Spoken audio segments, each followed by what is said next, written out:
हाँ, जय मसीह की सबको। तो आइए हम आज का वचन देखते हैं। लूका 15 के 4 में इस तरह से लिखा है, तुम में से कौन है जिसकी 100 भेड़ें हों और उनमें से एक खो जाए, तो 99 को मैदान में छोड़कर उस खोई हुई को जब तक मिल ना जाए खोजते ना रहे। और जब वो मिल जाती है तब वो उसे बड़े आनंद से कंधे पर उठा लेता है। तो यहाँ पे हम देखते हैं यीशु मसीह उन भेड़ों की बात कर रहे हैं जो परमेश्वर की भेड़ें हैं, उस यीशु मसीह की भेड़ें हैं, जिसने यीशु मसीह को अपना चारवाहा स्वीकार किया। एक मसीहियों के बारे में जब हम देखते हैं तो बाइबल में तो हमें पता लगता है कि उनको भेड़ों के साथ उनकी तुलना की गई है।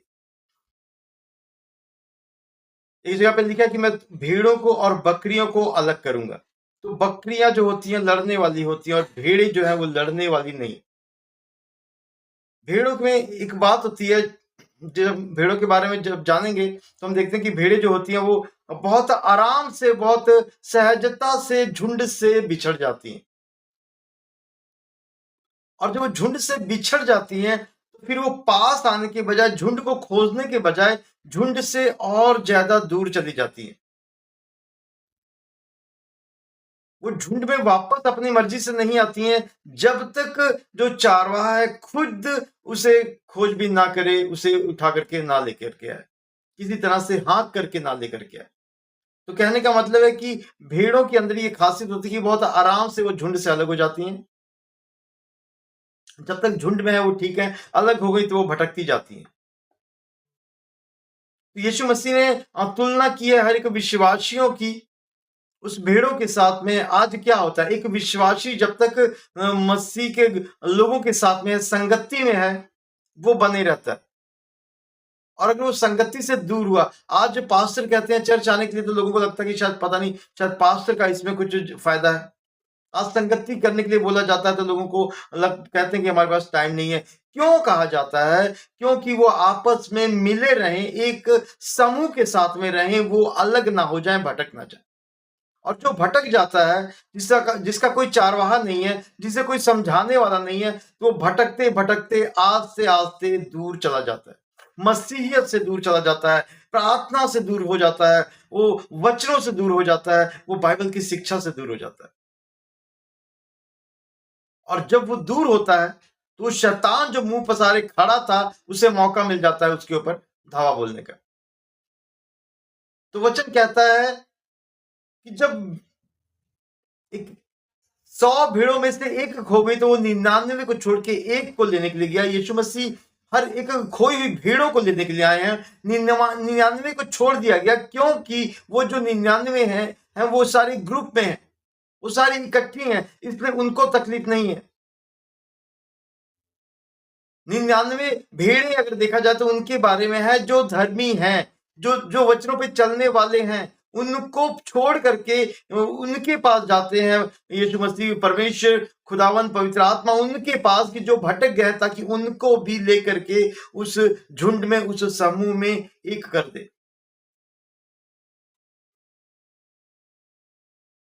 और जब मिल जाती है तो उसे कंधे पे उठा के लिखा कि इंसान, वो चारवाहा, वो वापस लेके आता है और बहुत आनंदित होता है, बहुत खुश होता है। और जब मिल जाती है तब वो बड़े आनंद से उसे कंधे पर उठा लेता है। जी हाँ। जब हम भटक जाते हैं, जब परमेश्वर के वचनों से दूर चले जाते हैं, जब हम प्रार्थना से दूर चले जाते हैं, जब हम शिक्षा से मुंह मोड़ लेते हैं, हम गलत संगति में आस्ते आस्ते आस्ते आस्ते उस गुनाहों के दलदल में जब धंसते चले जाते हैं, लिखा कि यीशु मसीह क्या करता है, हमें लेके आता है और कंधे पे उठा लेता है, क्योंकि वो भटकते भटकते थक चुकी है वो भेड़। वो हमें हाँक के वापस झुंड में लेके आता है और हमें आराम देता है। वो चाहता है कि हम थोड़ा आराम करें, मसीह में आराम करें। वो कहता है कि अपना बोझ मुझे दो तो मैं तुम्हें क्या दूंगा, शांति दूंगा, मैं तुम्हें आराम दूंगा। तो वो उसे उठा करके क्या करता है, वो आराम देता है, उसे शांति देता है। जब वो मसीह में आ जाता है, जब वो भटकने से थक जाता है और जब परमेश्वर उसे आवाज देते हैं, वो फिरता है, तो वो आराम पाता है। यीशु मसीह का ये प्रेम है, वो हमसे इतना प्रेम करता है। वो 99 धर्मियों को छोड़ करके एक को खोजने जाता है। वो नहीं चाहता कि एक भी नाश हो, और मिलती है तो उसे कंधे पे उठा के लेकर के आता है और खुशी मनाते हैं। हम देखते हैं कि वचन में लिखा है बाइबल में कि जब एक रूह नाश होने से बचती है तो स्वर्ग में स्वर्गदूत आनंद मनाते हैं, खुशियां मनाते हैं। आपके लिए स्वर्गदूत खुशियां मनाते हैं, आपके लिए स्वर्गदूत आनंद मनाते हैं। तो आज का वचन में क्या कहता है कि हम सब उसकी भेड़े हैं, हम सब उसकी भेड़ों में से एक हैं। अगर हम खो जाएंगे, अगर हम गलत रास्तों पे चले जाएंगे, अगर हम गुनाहों में चले जाएंगे, तो वो हमें छोड़ेगा नहीं, क्योंकि वो कहता मैं ना मैं तुझे कभी छोड़ूंगा, ना मैं तुझे कभी त्यागूंगा।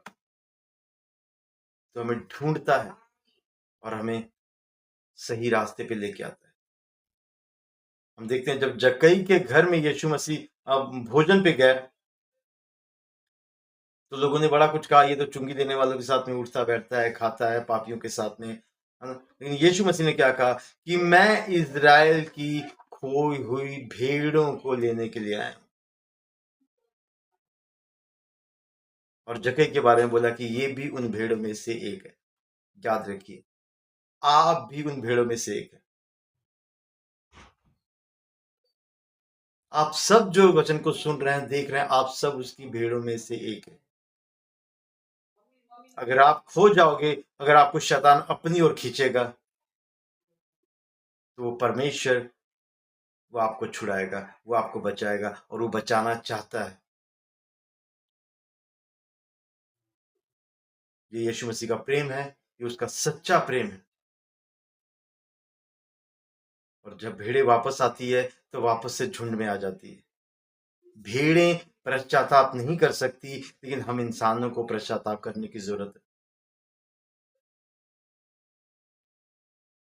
तो यही आज का वचन है। खुदा इस वचन के द्वारा आप सबको बहुत सी आशीष दे।